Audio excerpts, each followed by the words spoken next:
వచ్చింది. ఎగ్జాక్ట్గా 3 hours work చేశాను.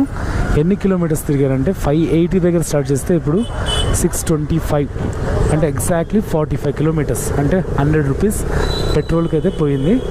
100 rupees పెట్రోల్ పోతే 45 kilometers డ్రైవ్ చేసాము. 3 hours ఎంత ఎర్నింగ్స్ చూపిస్తాను ఓన్లీ ఓలా. సో టోటల్గా 7 trips 7 rides కంప్లీట్ చేశాను. 416, అంటే 100 rupees పెట్రోల్కి తీస్తే 3 hours 316 వచ్చింది. బాగా ట్రాఫిక్ ఉన్నింది, టైం చాలా కన్జ్యూమ్ అయిందనమాట ట్రాఫిక్లోనే.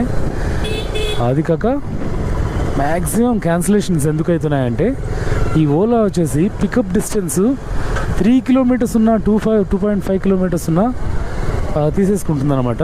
అంటే మనకి ఇస్తుంది బుకింగ్. దానికోసం కస్టమర్ వెయిట్ చేయలేక, అంటే 10-15 minutes పడుతుంది కదా, సో అందుకోసం ఎక్కువ క్యాన్సిల్ చేస్తున్నారు.